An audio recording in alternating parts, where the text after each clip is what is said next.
The first time Claire asked me what I did for a living, I lied not completely. Just enough, the kind of lie people tell when the truth feels heavier than the conversation. It happened on a Thursday evening in late October. One of those nights when the city seemed to move a little slower. Rain tapped softly against the coffee shop windows. Outside, headlights stretched across the wet pavement like liquid gold. Inside, the air smelled of roasted coffee beans and cinnamon. Claire wrapped both hands around a ceramic mug and smiled at me from across the table. It was the kind of smile that made you forget your phone existed, the kind that made crowded rooms feel quieter. We had been talking for almost 2 hours. Books, movies, bad first jobs, the cities we'd wanted to leave, and the cities we'd somehow stayed in. The conversation flowed with the effortless rhythm that only happens a few times in life, the kind where silence doesn't feel awkward. It feels earned. Then, she asked the question.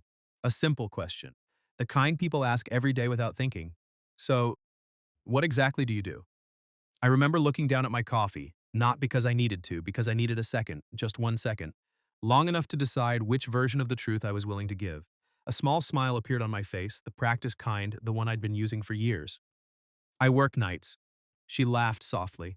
That's not an answer. I laughed too, just enough to make it seem playful. Then I asked her about her brother, and somehow, the conversation moved on. Most people wouldn't have noticed. Claire did. A week later, we met again, this time at a small Italian restaurant tucked between two old brick buildings downtown. The place was warm, crowded, the kind of restaurant where every table seemed to be celebrating something. Halfway through dinner, she asked again, not aggressively, not suspiciously, just curious. So what do you actually do during those night shifts? There it was again. That question, Sybil. Harmless. Dangerous. I took a sip of water, looked toward the window, then shrugged. Nothing exciting. She tilted her head, waiting. I smiled then, asked her about a trip she'd mentioned earlier, and once again, the question disappeared, at least on the surface. Because some questions don't disappear. They wait. They settle quietly into the back of someone's mind. Claire never pushed. That was one of the things I liked most about her. She respected boundaries. She listened more than she spoke.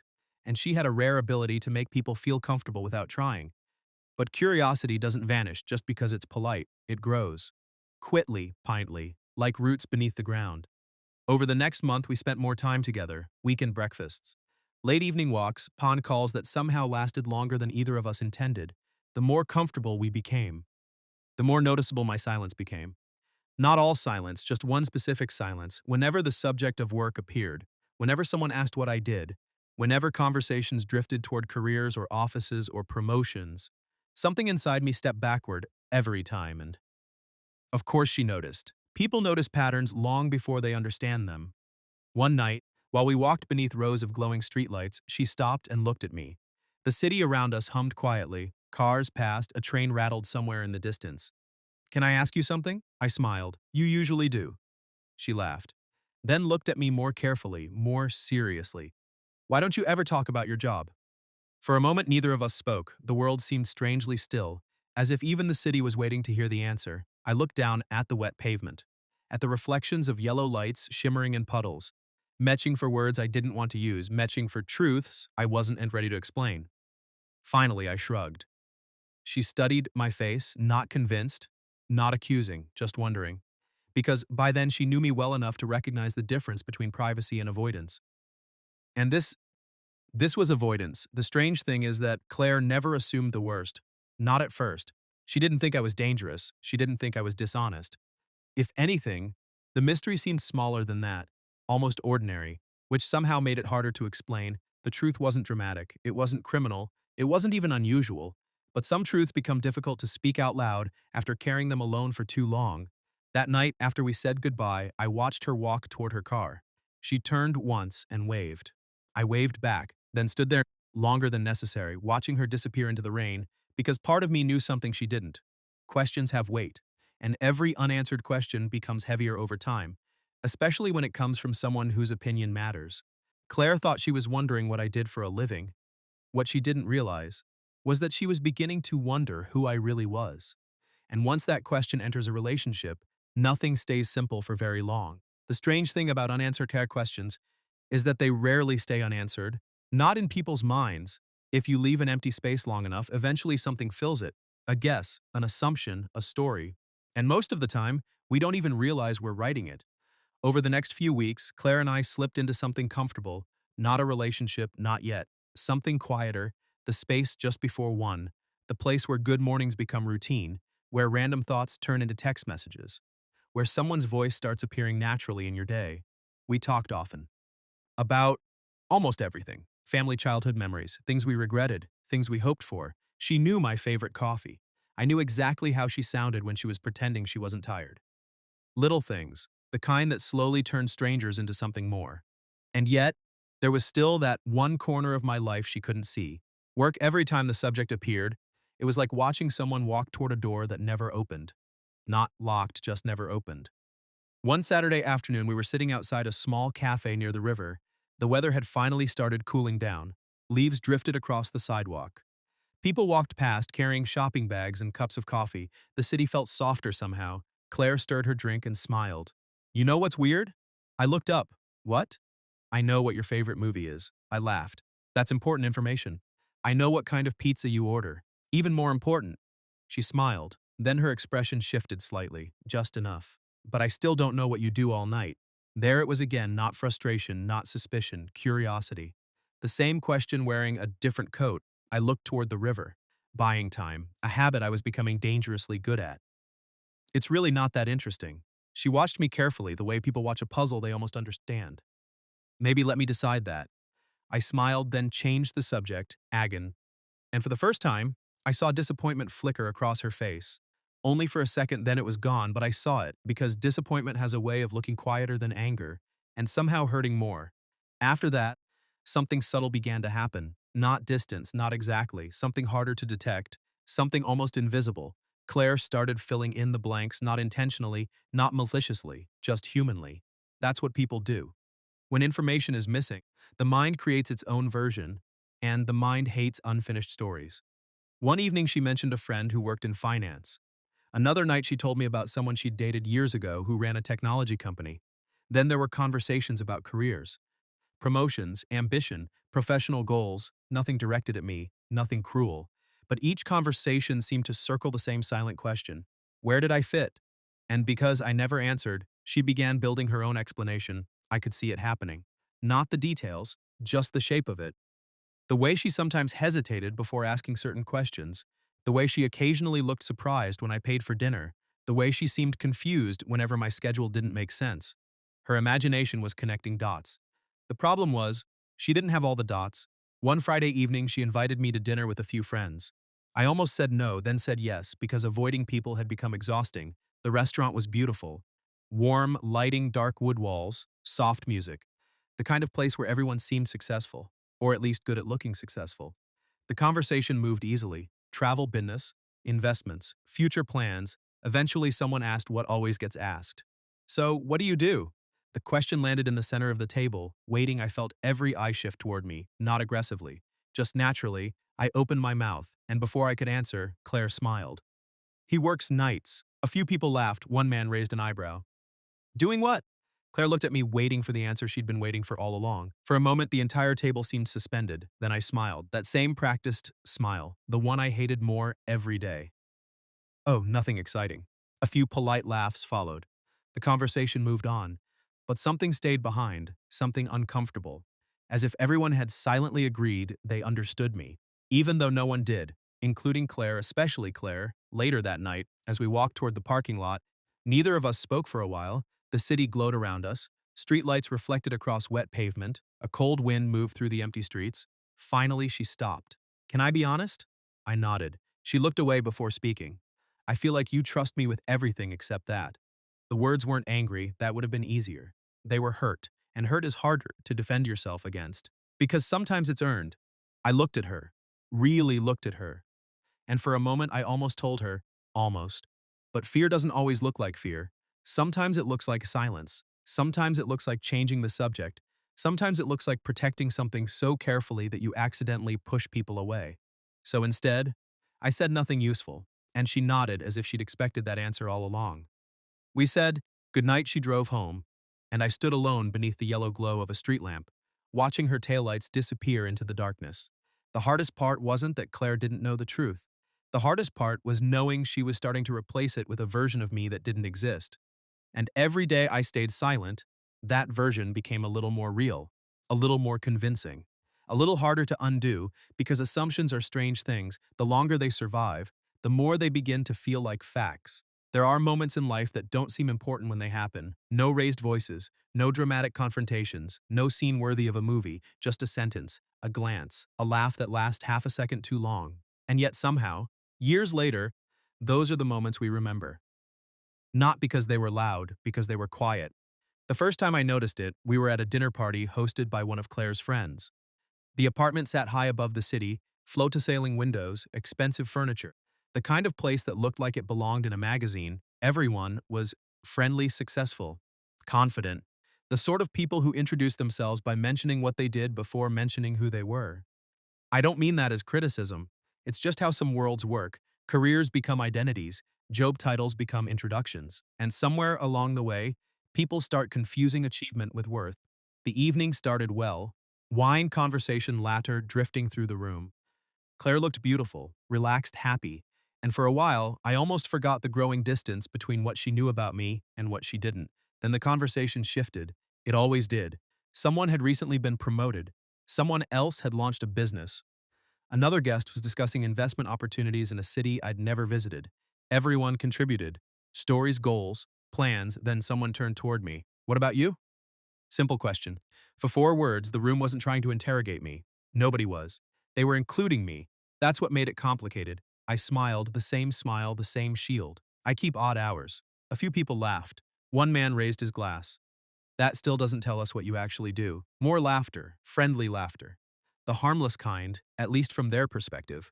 I laughed too, because sometimes joining the joke is easier than explaining why it hurts. Then someone else changed the subject. And just like that, the moment passed, for everyone except me, and maybe Claire, because when I looked at her, she wasn't laughing anymore. She was watching me, carefully, as if she'd noticed something the others hadn't. The evening continued, but something felt different, not in the room, inside me, because humiliation rarely arrives all at once. It accumulates, like dust layer after layer, moment after moment, until one day you realize you've been carrying it for years. Over the next few weeks, those moments kept appearing, small, ordinary, easy to dismiss, a waiter assuming I wasn't paying the bill, a stranger speaking to Claire and barely acknowledging me, a casual remark about ambition, a joke about people who never figured things out. None of it was directed at me, and yet somehow, all of it landed. The strange thing is that nobody was trying to be cruel. That's what made it hurt. Cruelty is easier to understand, it's obvious, predictable. But assumptions? Assumptions often arrive wearing a smile. One evening, Claire and I stopped for coffee after she'd finished work. The cafe was nearly empty. Rain tapped softly against the windows. The city outside looked blurred and distant. For a while, we talked about ordinary things.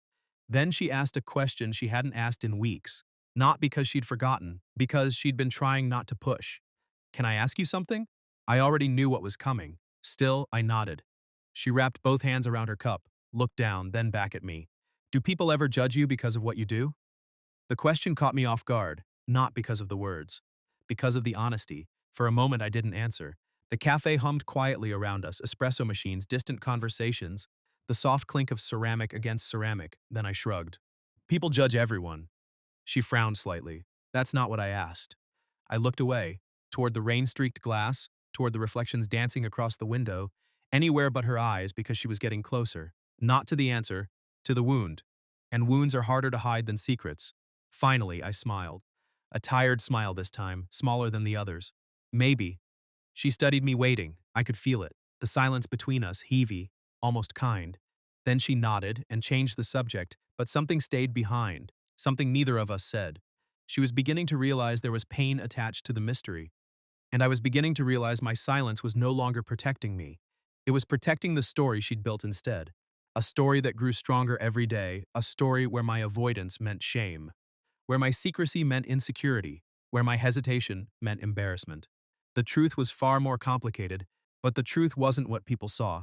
People saw what made sense. That's what frightened me. Not being judged, being misunderstood. Because judgment can be survived, misunderstanding has a way of becoming permanent. A few nights later, after another long shift, I left work and sat alone in my car. The city was quiet, almost 3 in the morning. Streetlights stretched endlessly down empty roads. Rainwater glistened on the asphalt. I rested my hands on the steering wheel and closed my eyes. Just for a moment, the exhaustion felt deeper lately. Not physical, something heavier. The exhaustion of carrying two lives, the one everyone assumed I lived. And the one I actually did. Then my phone lit up a message from Claire. Just 3 words. Drive safe tonight. I stared at the screen longer than necessary because those 3 words carried something I didn't deserve: trust. And trust becomes dangerous when it's built on incomplete information. I started the engine, pulled onto the empty road, and drove into the darkness, not toward home, toward somewhere Claire didn't know existed, toward a place that explained everything. And nothing, yet. The city looks different after midnight, not quieter, not emptier, just more honest. During the day, everything feels like performance. People rushing toward meetings, smiling through conversations they don't want to have, pretending they aren't tired, pretending they aren't worried, pretending they know exactly where their lives are headed, but at 2 in the morning, there's nowhere left to hide, only the people who still have somewhere they need to be, and the people who don't. That night, after leaving the parking lot, I drove through streets washed silver by rain. Traffic lights changed for no one, storefronts sat dark and empty. Apartment windows glowed like distant stars. Most of the city was asleep.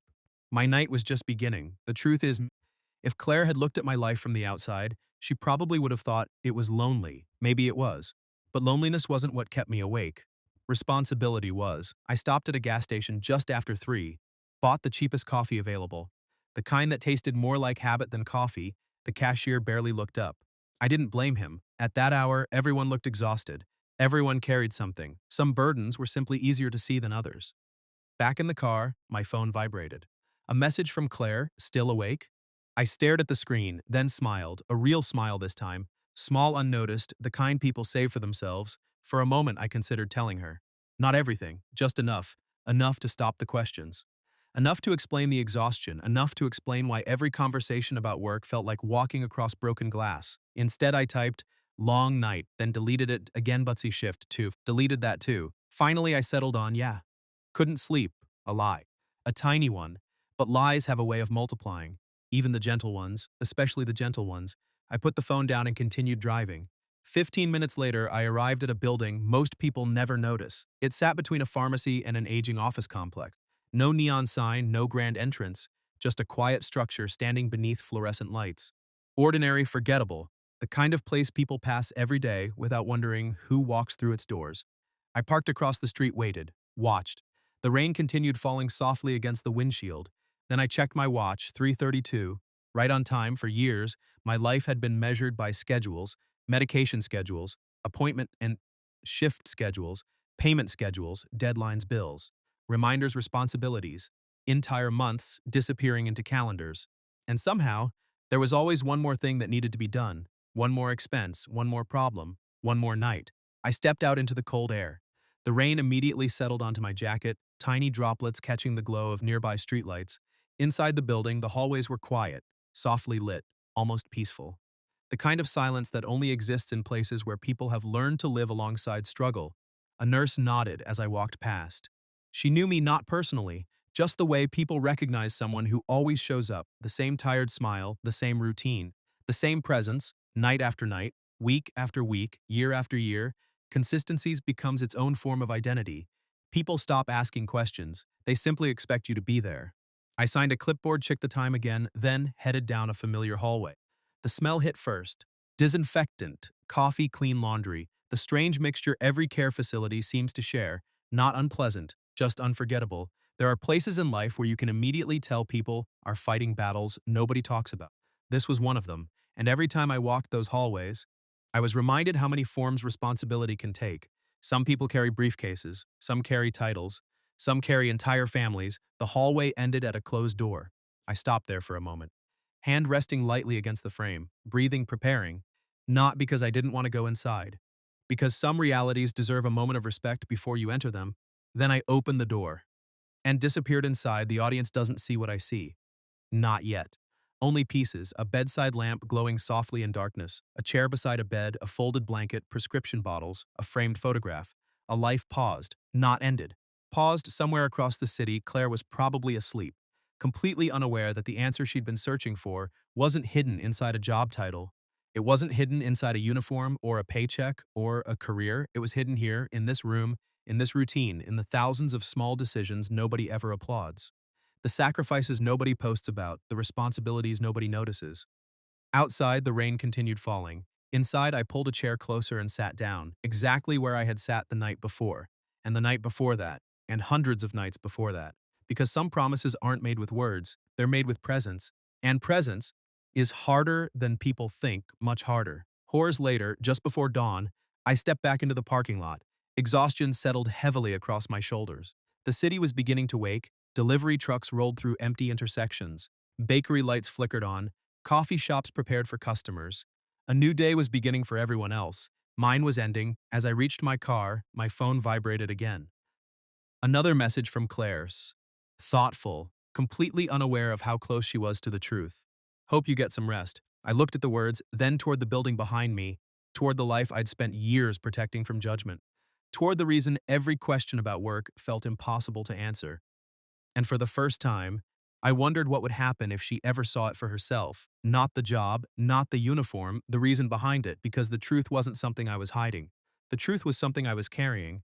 And sooner or later, even the strongest people get tired of carrying things alone. The first time Claire followed me, she hated herself for it. Not because she believed she was doing something terrible, because it felt like crossing a line. Trust has boundaries, and she knew it. For nearly 3 months, she had respected mine, 3 months of unanswered questions, 3 months of half-truths, 3 months of watching a man she genuinely cared about disappear every night into a life he never discussed. But curiosity changes over time. At first, it asks questions. Eventually, it demands answers. That night, she sat in her car 2 blocks away and watched me leave work. Rain drifted gently through the glow of streetlights. The city was nearly empty. Most people were asleep. A few taxis moved through intersections. A delivery truck rumbled past. Everything felt strangely quiet. Claire gripped the steering wheel tighter than she realized, her heart beating harder than it should have.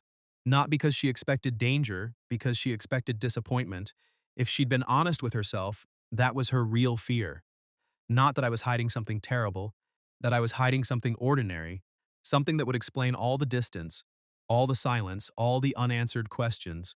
She waited until my headlights disappeared around a corner, then followed, carefully, keeping enough distance not to be noticed. The farther they drove, the stranger it felt. This wasn't the route she'd imagined. Not downtown, not nightlife, not expensive restaurants, not secret meetings, not another woman. Not anything her imagination had spent months constructing. The city gradually changed. Glass towers gave way to older buildings, bright streets became quieter. The world seemed to slow down. Eventually, my car turned into a parking lot, and Claire's confusion deepened. Because the building in front of her wasn't mysterious, it wasn't glamorous, it wasn't suspicious. It was a long-term care facility. For several seconds, she simply stared, waiting for the missing piece, waiting for the explanation. Nothing came, only silence. The kind that arrives when reality doesn't match expectation. She watched me step from the car, rain tapping softly against the windshield, watched me walk toward the entrance, watched a nurse greet me like someone she'd seen hundreds of times. Not a visitor, not a stranger. Someone expected, someone known, someone who belonged there. Claire frowned. The story she'd built inside her head began cracking. Small fractures at first, then larger ones, because none of this made sense. Not yet. 10 minutes passed, then 20. Then 30. Still I didn't leave. Curiosity became concern. Concern became confusion. Finally, she stepped out of her car. The cold air wrapped around her immediately.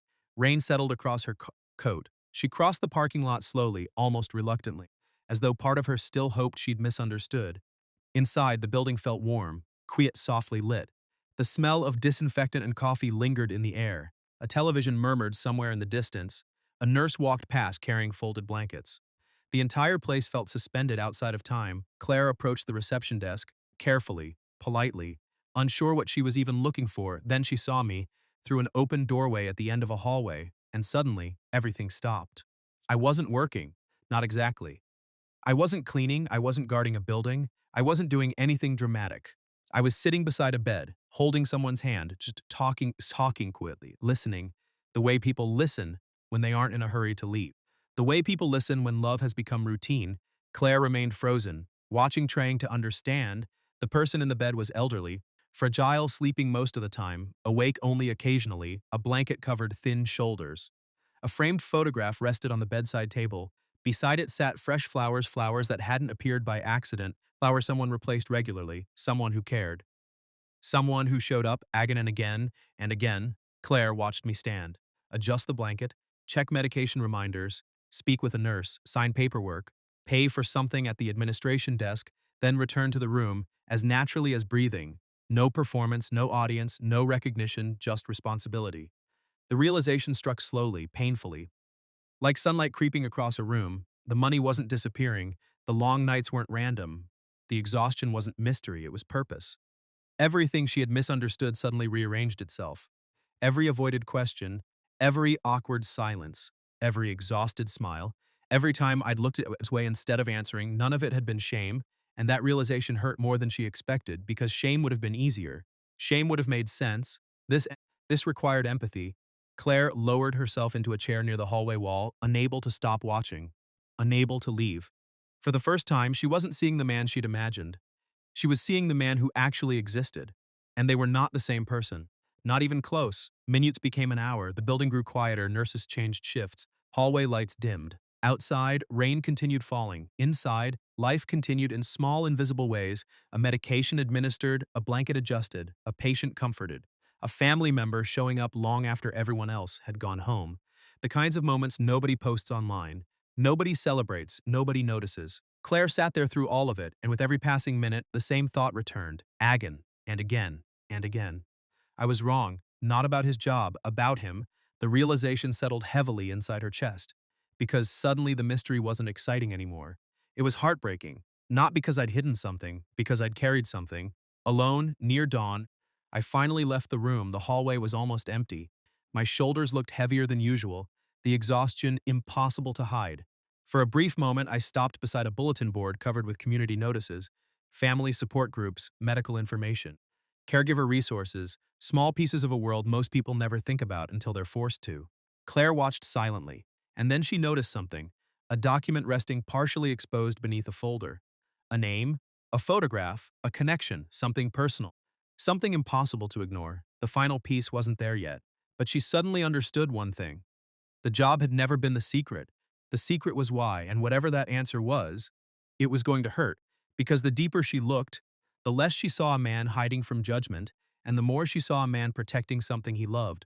The hardest truths are rarely hidden behind locked doors. Most of the time, they're hidden behind ordinary ones. Claire sat in her car for almost 20 minutes after leaving the care facility. The engine off, the rain still falling, the windshield slowly disappearing beneath droplets of water. She should have gone home. Instead, she sat there replaying everything she'd seen. The flowers, the paperwork, the long hours, the exhaustion, the tenderness. Most of all, the loneliness, because once you understand what someone carries, it's impossible to stop seeing the weight of it. For months, she had believed she was trying to understand my job. Now she realized she had never understood my life, and somehow, that felt worse. 3 days passed before she called, 3 days of silence. Not angry silence, careful silence. The kind people create when they're trying to find the right words. When her name appeared on my phone, I already knew. Not how, not what she'd seen. Only that something had changed. You can feel those things, the same way you feel a storm before it arrives. We met at a small cafe on the edge of the city. The place was nearly empty. Rain clouds hung low outside, the afternoon felt gray. Yet, unfinished, Claire was already there when I arrived. A cup of coffee sat untouched in front of her. For a moment, neither of us spoke. She looked tired, not physically, emotionally. Like someone carrying a question that had become too heavy to keep holding. Finally, she looked up, her voice softer than usual. Why didn't you tell me? There it was. Not what do you do? Not where do you work? Not who is she? Not what is going on? The right question. The first truly right question. I looked down at the table, at the faint scratches in the wood, at my reflection in the dark surface of untouched coffee, buying time, even now, even after everything. Old habits don't disappear easily, especially the ones built from survival. Claire waited potly, no accusations, no anger, only concern, the kind that somehow hurts more. Eventually, I exhaled, slowly, and for the first time, I stopped trying to escape the conversation. You followed me. It wasn't a question, she nodded. I did. Silence. Then, I'm sorry. I surprised myself by smiling, a small, tired smile. Honestly, I looked out the window, rain sliding down the glass. I probably would have done the same thing. The tension eased for a moment, then returned because neither of us had reached the real conversation yet. Claire leaned forward slightly. What I don't understand? She stopped meeching, carefully choosing words. Why hide it? I looked at her, really looked at her.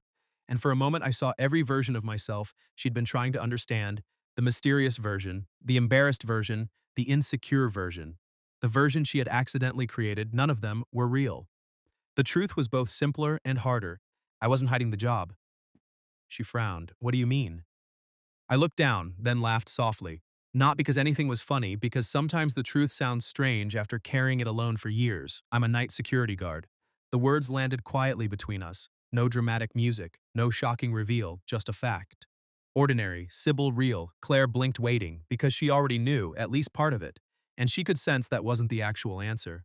I nodded, almost to myself. That's the part everyone thinks matters. The rain tapped gently against the window. Neither of us moved. Neither of us spoke. Then she asked the question that finally broke something open. Who's in that room? For a moment I couldn't answer. Not because I didn't want to, because some names carry entire histories, entire lifetimes, entire wounds. Eventually I swallowed and spoke. My mother. The words felt heavier than they should have, not because of shame, because of love. Claire's expression softened immediately, but I wasn't finished, not even close. I stared at the coffee in front of me, watching the steam rise, disappear, rise again. My father died 11 years ago. Silence. He left behind medical debt. Another silence. And my mother's condition got worse after that. I paused, not dramatically. Necessarily, some memories require air. At first, I thought it would only be temporary. I smiled sadly. I think everyone does. Claire listened without interrupting, without rescuing, without filling the silence, and somehow that made it easier. I took the night shifts because they paid more. I looked out the window, the city blurred beyond the rain. Then one night shift became 2 years. A small laugh. 12 years later, here we are. The laugh disappeared almost immediately, leaving only truth. Claire lowered her eyes, as if she were trying to absorb the weight of it. Then came the question I hadn't expected. Were you embarrassed? The cafe seemed to disappear, the sounds, the rain, the distant conversations, everything gone. Only the question remained. For several seconds I said nothing. Because the answer mattered, finally I shook my head. No. The word came out quietly, certain, immediate. Claire looked surprised. And for the first time all afternoon, I looked directly at her. No. Another pause. Then I was afraid. She frowned. Afraid? Of what? I could see the question forming before she asked it. Afraid she would leave. Afraid she would judge me. Afraid she would think less of me. That's what most people would have assumed. The truth was different. The truth almost always is. I leaned back in my chair, exhaustion settling across me like an old coat. Then I finally said the thing I'd never said aloud before. The thing hidden beneath every avoided question, every uncomfortable silence, every changed subject, every lie. I didn't want the people I take care of. My voice caught briefly, not dramatically, humanly. I didn't want them to become someone's pity. Claire didn't move, didn't blink, didn't interrupt, so I continued. People hear stories like ours and they stop seeing people. I swallowed. They only see tragedy. The words felt strange outside my chest, as though they'd spent years waiting for daylight.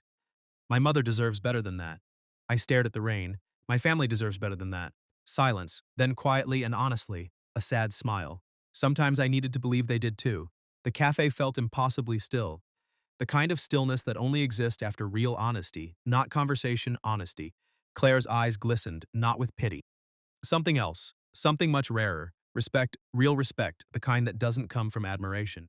The kind that comes from understanding. And in that moment, something inside me relaxed, not completely. Just enough to realize how tired I'd become, not from working, not from caregiving, not even from responsibility, from carrying the explanation alone.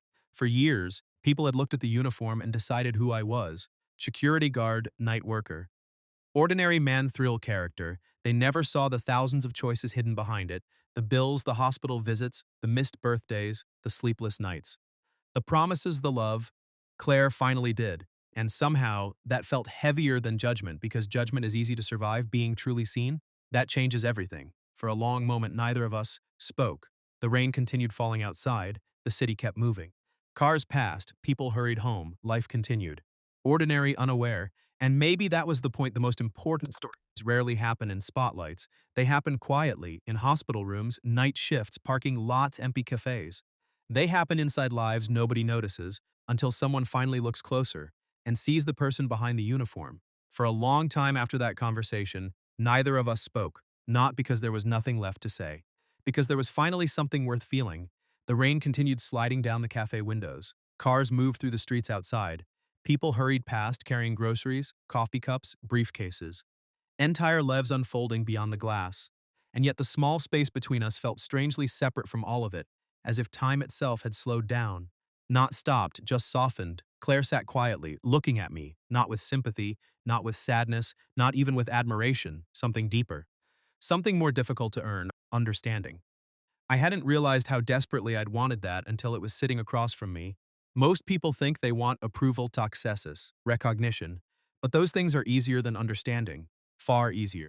Being understood requires someone to see the parts of you that don't fit neatly into a story, the contradictions, the mistakes, the fears, the burdens, and somehow stay. Claire finally looked down at her coffee, then smiled faintly. The kind of smile people wear when they're trying to process something larger than themselves. You know what's strange? Her voice was soft, careful. I shook my head. What? She let out a small breath. I spent months trying to understand what you did. I looked away and laughed quietly, a tired laugh. She smiled too. Then her expression changed, more serious, more honest. I never stopped to think about what it cost you. The words settled between us, heavy, gentle, true. For a moment I couldn't answer. Because nobody had ever said that to me before. Not exactly. People had thanked me, respected me, appreciated me, but very few had ever looked beyond the outcome and noticed the cost, the sleepless nights, the missed opportunities, the years that disappeared without anyone counting them, the silent trade-offs, the things responsibility quietly asks for. Claire wasn't looking at my job anymore. She was looking at the life surrounding it. And somehow that felt different, important. The cafe grew quieter as afternoon drifted toward evening. A server wiped down empty tables, the crowd thinned. Outside, the rain finally began to ease. For the first time all day, sunlight pushed through the clouds. Weak, golden beautiful. Claire watched the light spill across the window, then turned back toward me. I'm sorry. The words came suddenly, without preparation, without performance, just honesty. I frowned slightly. For what? She looked down, then back up. For deciding who you were before I actually knew. Silence. Not uncomfortable silence. The kind that follows truth. The kind people don't rush to fill. I studied her face matching. Not for guilt, for sincerity, and I found it immediately. Because sincere apologies don't sound polished, they sound vulnerable. I leaned back in my chair, then smiled. A real smile, maybe the first completely honest smile she'd seen from me. You weren't the only one, she looked confused. What do you mean? I glanced toward the window, watching a couple walk past beneath a shared umbrella. Then I laughed softly. I decided who you were too. Now it was her turn to smile. What was I? I shrugged. Someone who'd never understand. The words hung there civil, painfully simple, because that had been the real fear all along. Not judgment, not rejection, distance. The possibility that someone could look directly at my life and never truly see it. Claire lowered her eyes, then shook her head, almost amused. We were both wrong. I nodded. We were. The strange thing about respect is that it changes the atmosphere around people. The conversation felt different now, lighter, not because the problems had disappeared. My mother was still sick, the bills still existed. The night shifts still waited for me. Nothing practical had changed, and yet, everything felt different, because burdens become easier to carry when someone finally understands why you're carrying them. Not solves them, understands them. There's a difference. A huge difference. The afternoon stretched onward. And for the first time since we'd met, we talked without the mystery sitting between us. No hidden corners, no careful subject changes. Only honesty, ordinary, relieving. Claire asked about my mother, not out of curiosity, out of care. I answered, not out of obligation, out of trust. The conversation moved naturally. Family memories, fear, hope, future. Topics that had always existed beneath the surface but never quite reached daylight. At some point, I noticed something strange. I wasn't tired. Not really objectively. I should have been exhausted. I had worked all night, barely slept, spent months carrying more than I admitted. And yet the exhaustion felt different, lighter somehow, because emotional isolation has weight, more than people realize, more than most people ever talk about. And understanding removes some of that weight, not all. Just enough, enough to breathe easier, enough to laugh again, enough to imagine a future that felt slightly less lonely. Eventually, the cafe owner began stacking chairs near the entrance, the universal signal that time was running out. Claire glanced around and laughed. I think they're kicking us out. I looked at the clock, then laughed too, a genuine laugh, unexpected, unforced. The kind that arrives before you have time to stop it. Claire noticed immediately. I could tell, because her smile widened. Not because the joke was funny, because the laugh was real. Maybe the first truly relaxed moment we'd shared, no mystery, no tension, no hidden truth waiting in the background. Just two people sitting across from one another, finally seeing clearly. As we stood to leave, the rain had stopped completely. The city glowed beneath the fading light of sunset. Every looked cleaner, brighter, as though the storm had washed something away. We walked toward the parking lot together, slowly, neither of us in a hurry. At one point, Claire stopped, looked at me, really looked at me, then said something I would remember long after the conversation ended, not because it was dramatic, because it was simple. I respect you. That's all, 3 words, no speech, no grand declaration. No attempt to make the moment bigger than it was, just truth. And maybe that's why it mattered, because respect earned quietly lasts longer than admirations earned loudly. For a moment, neither of us moved, the evening air cool against our skin. The city humming softly around us, and for the first time in a very long time, I didn't feel invisible. I didn't feel misunderstood. I didn't feel like a man carrying two separate lives. I felt seen. Not the uniform, not the night shifts, not the assumptions. Me. And sometimes, that's enough to change everything. The story should probably end there, with the rain gone, with the misunderstanding behind us, with two people standing beneath a quiet evening sky, finally seeing one another clearly. Most stories would stop at that moment, the resolution, the emotional payoff, the part where everything finally makes sense. But life rarely ends where stories do, because understanding one person often changes the way we see everyone else. And that's what happened to Claire. Weeks passed, then months, life continued, the same way it always does. Bills arrived, shifts continued, appointments remained on the calendar. Responsibilities didn't suddenly become easier because someone understood them. Real life doesn't work that way. The night shifts were still long. The hospital visits still happened. The exhaustion still showed up uninvited. But something had changed, not around me, inside me. The burden felt different, lighter. Not because there was less to carry, because I wasn't carrying it alone anymore. And once you've experienced that kind of understanding, you start noticing how many people never receive it. One morning, Claire and I were walking through the city just after sunrise. The streets were unusually quiet. Coffee shops were opening, delivery trucks rolled through intersections. The sky glowed with that soft, pale light that only exists for a few minutes each day. Most people were still asleep. Others were just finishing work. A security guard locked the doors of an office building. A woman in hospital scrubs stepped onto a bus. A maintenance worker pushed a cart across an empty sidewalk. A man swept leaves from a storefront entrance. Ordinary people, invisible people, the kind most of us pass without noticing. Claire watched them for a moment, then smiled, a thoughtful smile, the kind that arrives when a lesson has finally settled into place. Funny. I glanced at her. What? She pointed toward the security guard. 6 months ago, I would have walked past him without thinking. The man adjusted his jacket and disappeared down the street, heading home while everyone else was beginning their day. I followed him with my eyes, then nodded. Most people would. Claire was quiet for a moment. Then she asked something that stayed with me. How many stories do you think we're surrounded by every day? The question lingered in the air because there wasn't an answer, at least not one anyone could measure. How many caregivers sit silently in waiting rooms? How many night workers keep entire cities functioning while everyone sleeps? How many sons? How many daughters? How many husbands? How many wives? How many exhausted people carry responsibilities nobody ever sees? How many ordinary lives are actually extraordinary when viewed up close? The truth is, we rarely know because most people don't announce their burdens. They simply carry them, quietly day after day, year after year. The world celebrates visible achievement. Promotions, awards, titles, recognition, but some of the most impressive things a human being can do never appear on a resume showing up. Again and again, keeping promises, carrying responsibility, choosing love when nobody is watching. Remaining dependable when life becomes difficult. There are no trophies for most of those things, no applause, no headlines, and yet they hold entire families together, entire lives together, entire worlds together. For a long time, I thought the hardest part of my story was the work, the night shifts, the hospital visits, the financial pressure, the exhaustion. I was wrong. The hardest part was believing nobody would understand. That was the real burden. The fear that if people saw the truth, they'd reduce it to pity, or judgment, or assumptions. What I didn't understand then was that understanding begins the moment someone becomes curious enough to look beyond appearances. And that's exactly what Claire did. Not perfectly, not immediately, but eventually, which is all any of us can really ask from another person. Not perfection, effort, the effort to see, the effort to understand, the effort to ask one more question before making a conclusion. The city around us continued waking. People hurried toward offices. Traffic filled the roads. The quiet morning slowly disappeared beneath the noise of another day. But I couldn't stop thinking about all the lives moving around us, all the stories hidden inside ordinary uniforms, ordinary jobs, ordinary faces.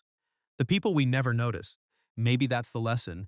Not that every hidden story is dramatic, most aren't. Not that every quiet person is secretly extraordinary, many aren't. The lesson is simpler than that. Every person carries a reality we cannot see from the outside, a history, a responsibility, a fear, a love, a burden, a reason. And sometimes, the difference between judgment and respect is nothing more than one unanswered question. The story began when someone asked, "What do you do?" It ended when someone finally understood a better question. Who are you? Not what title do you have, not what salary do you earn, not what uniform do you wear. Who are you? Because the answer to that question tells us infinitely more. The morning sun climbed higher above the buildings, the city fully awake now, the security guard gone, the nurse gone, the maintenance worker gone, each returning home after doing work most people would never think about. And maybe that's exactly why they deserve to be remembered, not because they're heroes, not because they're extraordinary, because they're human, and sometimes that's more than enough. If you've ever been misunderstood, if you've ever felt invisible, if you've ever carried something quietly while the world made assumptions about you, then maybe you understand this story better than most. And maybe somewhere in your own life, there's someone you've overlooked too, someone whose story deserves a second look, someone whose burden you've never seen, someone whose dignity has always been there, waiting to be noticed. Maybe that's the better question. Maybe it always was. Who are you?